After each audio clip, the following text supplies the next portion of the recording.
नमस्कार, देश न्यूज में आपका स्वागत है। मैं हूं आपके साथ धर्मिष्ठा। खबरों की शुरुआत करेंगे हेडलाइन से। हमास की कैद में 199 लोग, लेबनान बॉर्डर भी खाली कराएगा इजराइल सेना। जल्द तेल अवीव का दौरा कर सकते हैं बाइडेन।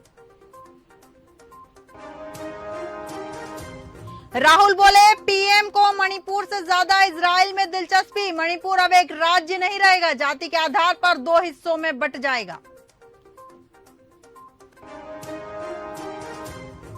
महिला पहलवानों के यौन शोषण केस की सुनवाई। ब्रजभूषण के वकील बोले, कॉस्मेटिक तरीके से शिकायत दर्ज की गई, पहले कोई आरोप नहीं लगाए। दिल्ली शराब नीति केस में एजेंसियां आपको आरोप बनाने पर विचार कर रही। एजेंसियों के वकीलों ने सुप्रीम कोर्ट को दी जानकारी।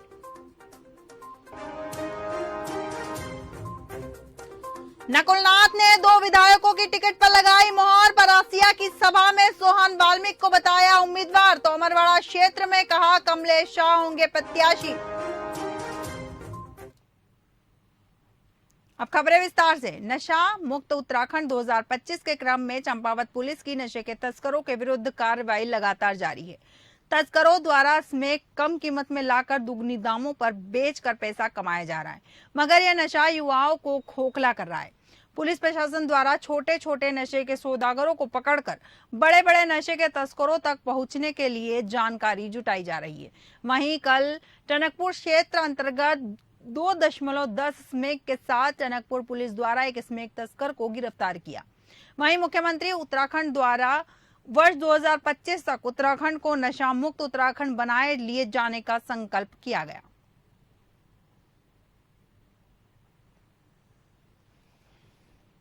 चेकिंग के दौरान तो अभियुक्त वासुदेव लल्ला जो रेलवे कॉलोनी टनकपुर का रहने वाला था, और इसके पास से 2.10 ग्राम इसमें बरामद की गई है। और ये पूर्व में भी 2 बार चोरी के मुकदमों में जेल जा चुका है। वर्तमान में इसके द्वारा बताया गया कि ये लगातार बड़ी क्वान्टिटी में बेचा जाता है, इसलिए इसके गिरफ्तार किया गया और मुकदमा कायम करके इसको न्यायालय भेजा। आगरमालवा जिले के ग्राम भ्याना में स्थित शासकीय हाई स्कूल में पदस्थ एक शिक्षक द्वारा कक्षा 8वीं की छात्रा के साथ छेड़छाड़ का मामला सामने आया है। छात्रा की रिपोर्ट पर पुलिस ने आरोपी के विरुद्ध छेड़छाड़ की विभिन्न धाराओं तथा पॉक्सो एक्ट के तहत प्रकरण दर्ज किया है। पुलिस से प्राप्त जानकारी के अनुसार शासकीय हाई स्कूल भ्याना में पदस्थ मजहर मोहब्बत द्वारा स्कूल में ही 13 वर्षीय कक्षा 8वीं की छात्रा के साथ छेड़छाड़ की। पीड़िता ने घर जाकर यह बात परिजनों को बताई तो परिजन रिपोर्ट लिखाने पीड़िता के साथ महिला थाने पहुंचे, जहां आरोपी शिक्षक के विरुद्ध छेड़छाड़ और पॉक्सो एक्ट में विभिन्न धाराओं के तहत मामला दर्ज किया गया।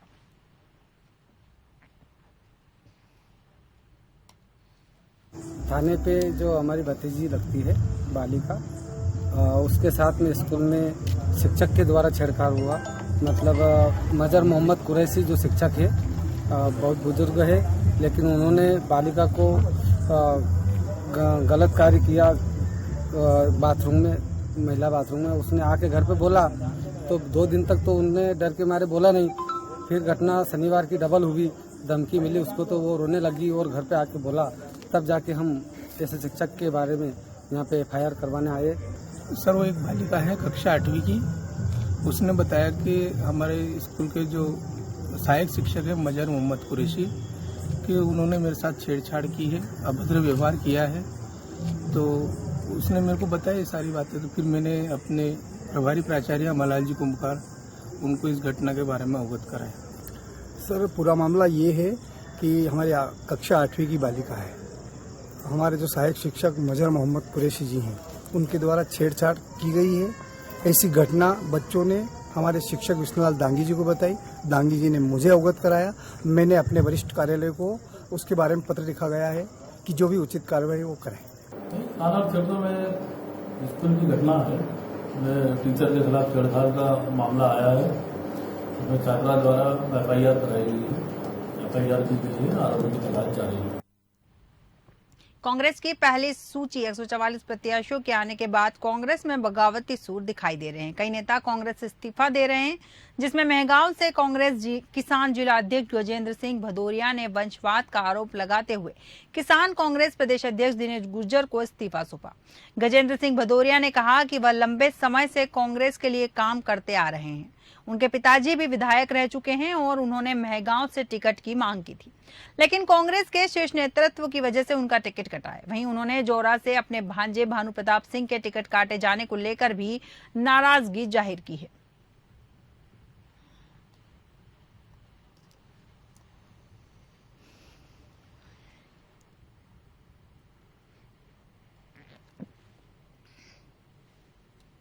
से भी आहत हूँ।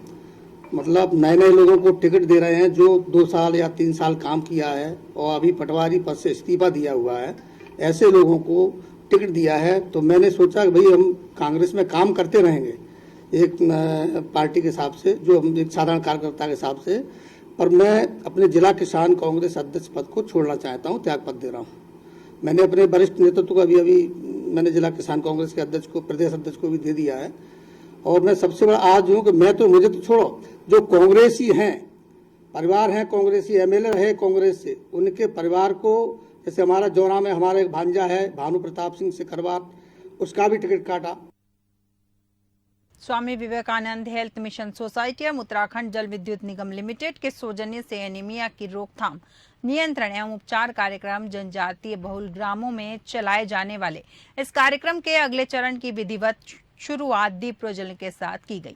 इस कार्यक्रम के तहत घर घर भ्रमण कर 6 माह से 5 वर्ष तक के बच्चे एवं सभी आयु वर्ग की महिलाओं का निःशुल्क हीमोग्लोबिन टेस्ट कर एनीमिक पाए गए लाभार्थियों को 6 माह तक आयरन, विटामिन सी की दवाई या निःशुल्क वितरित की गई। साथ ही 6 माह में एक बार कृषिनाशक अल्बेंडाजोल की दवा भी दी जाएगी। इसके अतिरिक्त समस्त लाभार्थियों को पोषाहार एवं स्वच्छता संबंधित परामर्श भी दिया जाएगा। रोकथाम, नियंत्रण एवं उपचार कार्यक्रम है, जो कि Swami Vivekananda health mission society और यूजेवीएन लिमिटेड इनके सौजन्य से ही चलाया जा रहा है। इस कार्यक्रम में ग्रामों में जो है, जो खून की कमी जिसे एनीमिया कहा जाता है, तो उसको जो है रोकने के लिए, उसको आगे ना हो लोगों में, और उसके उपचार के लिए जो है घर घर टीम हमारी भ्रमण करेगी। जो इसमें हमने समूह लिया है, हमने 6 माह से लेके 5 वर्ष तक के सभी बच्चों को लिया है, लड़के लड़कियों दोनों को।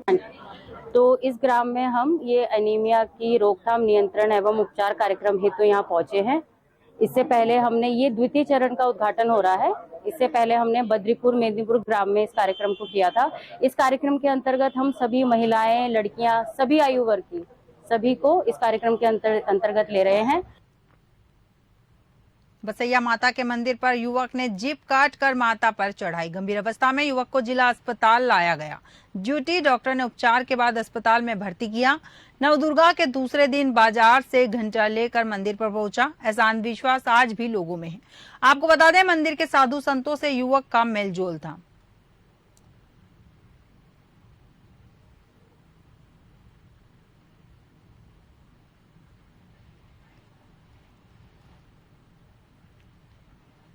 मदरसा शिक्षकों को केंद्र सरकार से मिलने वाला मानदेय लगभग 6 वर्षों से नहीं मिला है, जिससे आधुनिक मदरसा शिक्षक भूखमरी की कगार पर पहुंच गए हैं।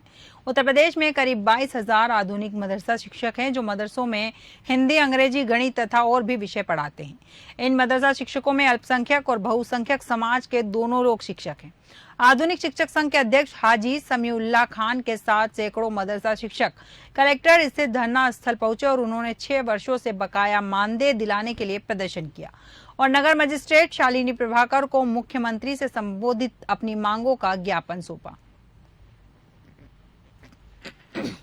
देखिए, उत्तर प्रदेश में तकरीबन 22,000 मदरसा आधुनिकीकरण शिक्षक हैं, जो मदरसों में हिंदी, अंग्रेजी, गणित, मैथ की शिक्षा देते हैं और ये शिक्षक बहुत ही अच्छी तालीम देते हैं। ये ट्रेंड शिक्षक है, सबकी एजुकेशन क्वालिफिकेशन पीजी है, ग्रेजुएशन है, पीजी विद बीएड है, वेल एजुकेटेड है और इनको ट्रेनिंग भी गवर्नमेंट ने दिया है। इसमें 2 तरह का मानदेय मिलता है, भारत सरकार भी देती है और केंद्र सरकार भी देती है। भारत सरकार के अगेंस्ट में ही उत्तर प्रदेश सरकार देती है। भारत सरकार पिछले 5 सालों से एक भी पैसा इसमें नहीं दिया है। इसके सापेक्ष में हम लोगों ने अपनी मंत्री कैबिनेट मंत्री स्मृति ईरानी से मिले, उनसे निवेदन किया, कई सांसदों ने हमारी सिफारिश भी की। उसके सापेक्ष में भी उन्होंने कहा कि हम धार्मिक संस्थाओं में कोई बजट नहीं देंगे, कोई पैसा नहीं देंगे। अब हमारे साथ चूंकि अल्पसंख्यक समुदाय के भी शिक्षक है, इसमें बहुसंख्यक समुदाय के भी है, हिंदू मुस्लिम दोनों समुदाय के शिक्षक इसमें कार्य कर रहे हैं।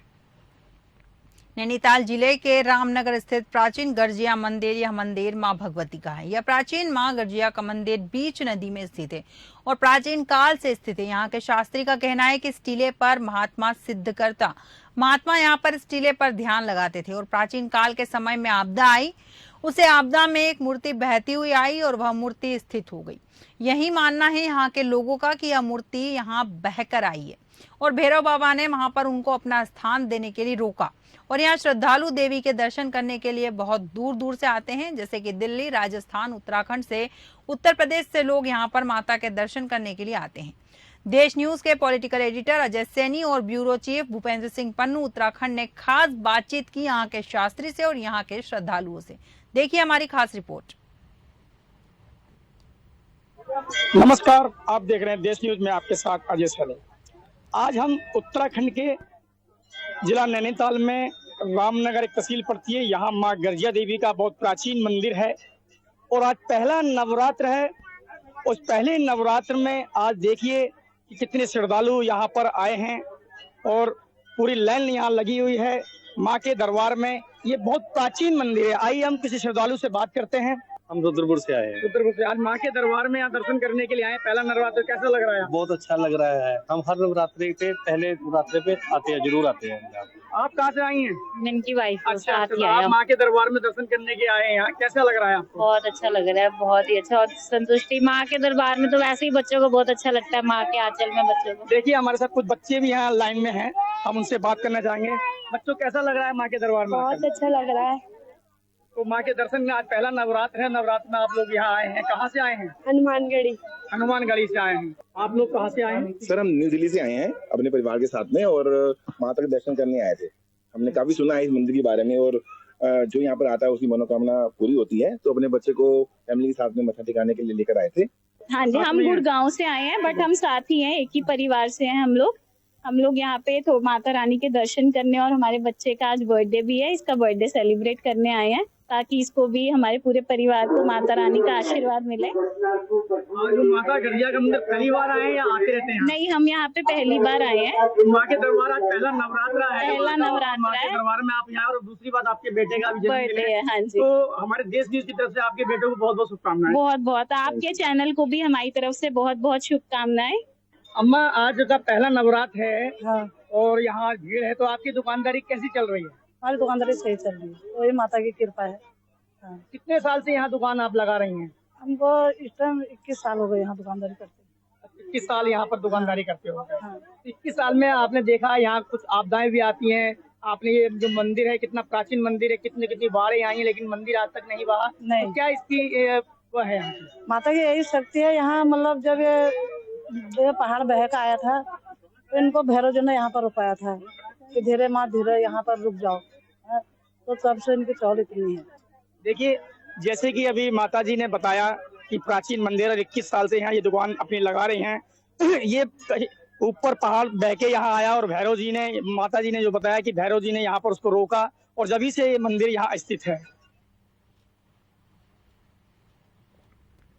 वर्ल्ड ट्रॉमा सप्ताह के अवसर पर राज्यपाल गुरमीत सिंह ने आम लोगों को आघात चिकित्सा के प्रति जागरूक करने की पहल को एम्स ऋषिकेश की दूरदर्शी सोच बताया। उन्होंने कहा कि ट्रॉमा मैनेजमेंट और हेल्थ मैनेजमेंट के क्षेत्र में एम्स ऋषिकेश अपनी विशेष भूमिका निभा रहा है। उन्होंने सड़क दुर्घटनाओं को कम करने के उद्देश्य से इस प्रकार के जन जागरूक करने वाले आयोजनों को जरूरी बताया और ऐसे आयोजन निरंतर जारी रखने की बात कही।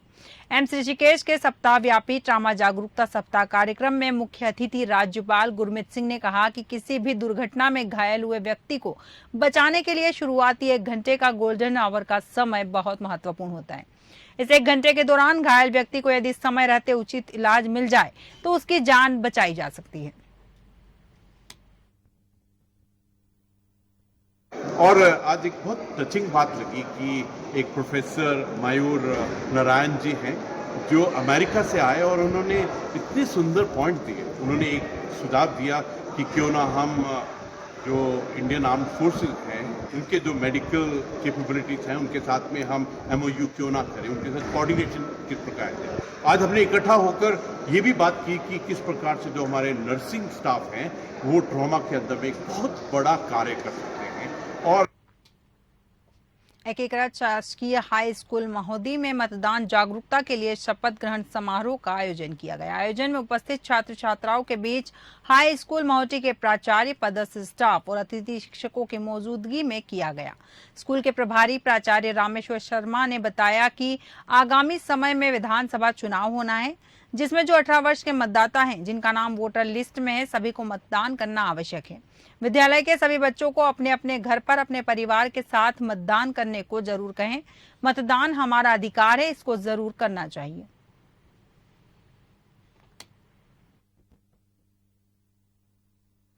देखिए सर, क्या है कि अभी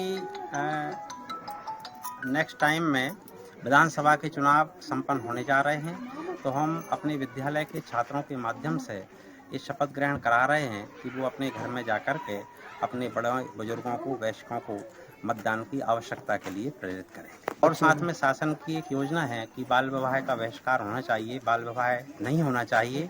तो इस मान से भी हमारे यहाँ जो युवा छात्र और छात्राएं हैं उनके माध्यम से हम समाज में ये संदेश देना चाहते हैं कि बाल विवाह पर प्रतिबंध लगाया जाए। कांग्रेस से विधानसभा उम्मीदवार हुकुम सिंह कराड़ा के द्वारा एक बैठक में जाति सूचक शब्दों से अपमानित करने का आरोप भारतीय जनता पार्टी के अनुसूचित जाति मोर्चा द्वारा लगाया गया है और अनुसूचित जाति मोर्चा के मीडिया प्रभारी सूरज खरे ने इस आरोप की शिकायत मुख्य निर्वाचन आयोग से की है। खरे का कहना है कि इस तरह के शब्दों से पूरी जाति को बदनाम किया गया है। हमारी मांग है कि हुकुम सिंह कराड़ा पर मामला दर्ज किया जाए। कांग्रेस के घोषित प्रत्याशी शाजापुर विधानसभा से विधानसभा क्रमांक 167 से हुकुम सिंह कराड़ा द्वारा एक बैठक में हमारे जो स्वच्छता से जुड़े हुए हमारे मध्य प्रदेश में 16 नगर निगम और 378 नगर पालिका के जो कर्मचारी हैं, भारत के अंदर 140 करोड़ जो आबादी है, कोरोना में उनकी रक्षा जिन सफाई कर्मचारी और जिन वाल्मीकि समाज के हमारे बंधुओं ने की, उनके लिए कांग्रेस के विधायक के द्वारा जो टिप्पणी की गई, इससे कांग्रेस की अनुसूचित जाति वर्ग के प्रति जो मानसिकता दिखती है, मैं इसकी घोर निंदा करता हूं। और कांग्रेस पार्टी और कांग्रेस के जितने वरिष्ठ नेता है, अगर उन्होंने आके वाल्मीकि समाज से माफी नहीं मांगी तो निश्चित तौर पर पूरा मध्य प्रदेश नहीं, देश के अंदर स्वच्छता से जुड़े हमारे वाल्मीकि समाज के लोग हैं वो सड़कों पर आ जाएंगे। और निश्चित तौर पर अगर मध्य प्रदेश में सफाई का कार्य प्रभावित होता है तो उसका जिम्मेदार जो है वो कांग्रेस और कांग्रेस पार्टी के वो विधायक, जिन्होंने हमारे वो वाल्मीकि समाज के भाई को, वाल्मीकि समाज को लेकर भंगी शब्द का उपयोग किया गया, जो पूर्ण रूप से न्यायालय द्वारा बिल्कुल वर्जित है, जिसकी आज हमने शिकायत माननीय निर्वाचन आयोग को एक एप्लीकेशन के माध्यम से, और उसमें हमने पेन ड्राइव में वो वीडियो जिसमें वो अभद्र टिप्पणी, जो भंगी शब्द का जो उन्होंने उपयोग किया गया है, इससे पूरा अनुसूचित जाति वर्ग जो है उसमें एक जो भावनाएं जो ठेस पहुंची है। निश्चित तौर पर मैं उनसे निवेदन करना चाहूंगा चुनाव आयोग से कि सख्त से सख्त कार्रवाई होना चाहिए। रामपुर रोड पर स्थित महिंद्रा शोरूम को चोरों ने अपना निशाना बनाया है। चोरों ने मौजूद शोरूम में 2 क्विंटल की तिजोरी उठाई और कार में रख कर फरार हो गए। तिजोरी में लगभग 30 लाख रुपए भी थे। सूचना मिलते ही पुलिस, एसओजी और फॉरेंसिक टीम मौके पर पहुंच गई। चोरों की करतूत सीसीटीवी में कैद हो गई। शोरूम मालिक ने पुलिस को शिकायत में कहा कि तिजोरी में करीब 30 लाख रुपए थे। उस तिजोरी को चोर उठाकर ले गए। इधर पुलिस ने जांच शुरू की और शोरूम के सीसीटीवी देखे तो 3 चोर सीढ़ी चढ़ते दिखे। पूरे मामले में खास बात यह है कि शोरूम की सुरक्षा में 2 गार्ड मौजूद थे, लेकिन गार्डों को चोरों की मौजूदगी की भनक तक नहीं लगी। पुलिस गार्डों से भी पूछताछ कर रही है।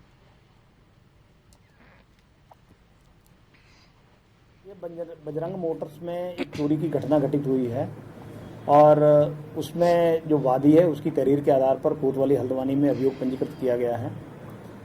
सीसीटीवी फुटेज खंगाले जा रहे हैं और टीमों का गठन कर दिया गया है केस को वर्कआउट करने के लिए। और हमारी टीमें लगातार कई स्थानों पर सीसीटीवी को चेक कर रही हैं और जो भी तथ्य सामने आएंगे उसके अनुसार कार्रवाई की जाएगी। रामनगर में आई तेज आंधी तूफान ने व्यापक तबाही मचाई है। सैकड़ों पेड़ धराशायी हो गए। बिजली के पोल टूटने से बिजली व्यवस्था छिन्न भिन्न हो गई। धान फसल को व्यापक नुकसान हुआ है। इस अधेड़ की वजह से राहगीर लोगों ने दुकान व घरों के अंदर जाकर खुद को सुरक्षित किया। स्थानीय प्रशासन ने सभी इलाकों के पटवारियों को हुए नुकसान का आकलन करने के निर्देश दिए हैं। और इधर आंधी के कारण धान की फसल व पेड़ गिरने से रामनगर क्षेत्र में लाखों रुपए की क्षति हुई। भयंकर आंधी तूफान में चौकी इंचार्ज राजेश जोशी के नेतृत्व में अग्निशमन कर्मी, पुलिसकर्मी, वन कर्मी रामनगर काशीपुर हाईवे पर धराशायी हुए पेड़ों में फंसे राहगीरों के बचाव कार्य में जुटकर यातायात व्यवस्था को सुचारू करने की कार्रवाई की गई। गनीमत रही तेज आंधी तूफान से रामनगर क्षेत्र में कोई जनहानि नहीं हुई।